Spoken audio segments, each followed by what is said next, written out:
So this week we don't have a media availability because we went to the Oklahoma Press Association. They had their big meeting, which was awesome, but it wasn't something that really we could video. So I'm going to give you just a little bit of week wrap up from the Oklahoma Senate Democrats, some highlights, maybe some lowlights.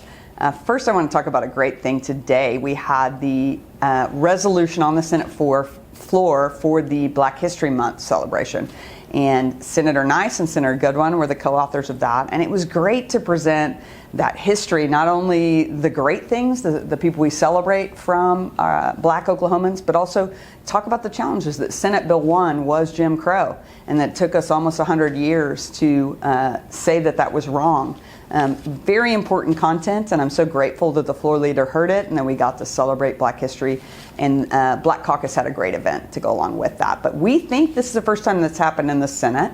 That we looked all the way back to 1993 and can't find that Black History Month has been celebrated in the Senate. So we're really proud to bring that forward, and I appreciate Senator Nice and Goodwin for their leadership. I wanted to just briefly say something about the wildfires in Northwest Oklahoma.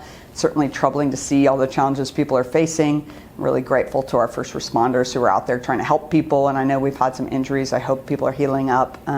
I'm hoping our coordination and our governments are able to really do their best work out there.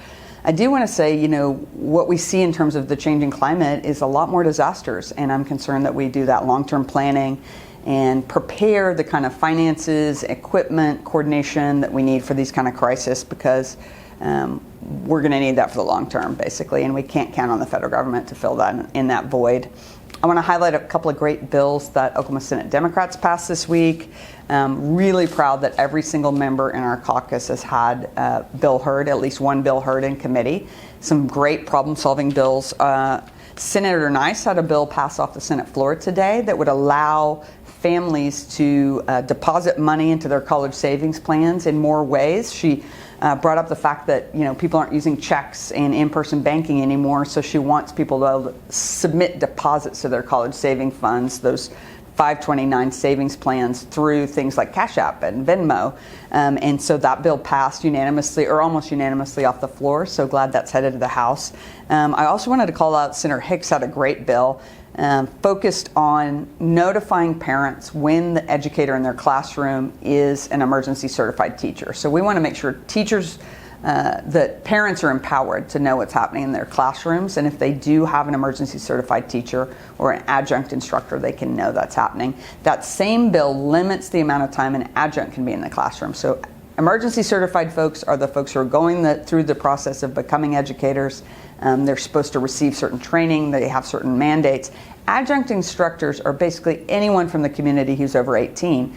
The law changed a couple of years ago to limit the amount of hours people can spend in the classroom if they don't have those certifications.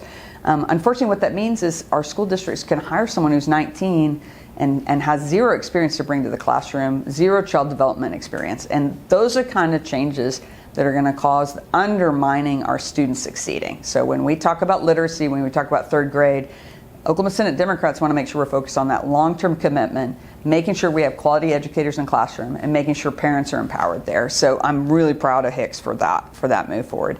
Those were some of the highlights. The only other big thing was we saw a budget appropriation, joint committee, a budget appropriation for a supplemental, which means during the fiscal year for them to go ahead and transfer money to an agency, we have to run a special kind of bill. And there were two different bills for that. One we expected, which was the mental health agency needs a supplemental. This is paying for expenses from almost a year and a half ago, and really trying to catch up on some of those back pay to some of our mental health providers. What I'm really concerned about, it was about $19 million supplemental budget appropriation. I'm concerned the things that got left out. So I had proposed close to $70 million, because what we've seen is the cuts that have been made are really impacting community mental health services, especially our substance use providers are not getting repaid. They've been cut off, and we know when people need access to treatment, there's going to be a whole lot of problems that come with that if they can't access treatment. So very concerned that we revisit those budget numbers going forward and try to add more to rebuild those programs like peer support specialists. The other budget appropriation was $2 million to a program called Choosing Childbirth, which goes through one nonprofit organization and then is granted out specifically to get folks to consider childbirth. It's considered a pro-life measure. My concern is the program outcomes and measures are not really reported back, and they keep increasing the budget. This $2 million is to pay back that one nonprofit for their work last year. So while we did not pay back those who were on contract for substance use services to Oklahomans, we are paying back these nonprofits that we have very little information on. So those are questions we raised. We'll keep raising. Those bills are moving forward. We expect to see them next week by the full Senate. So that's, I think, the biggest news this week. We'll be barreling towards the deadline, so we expect a whole lot more bills next week. But let us know what questions you have.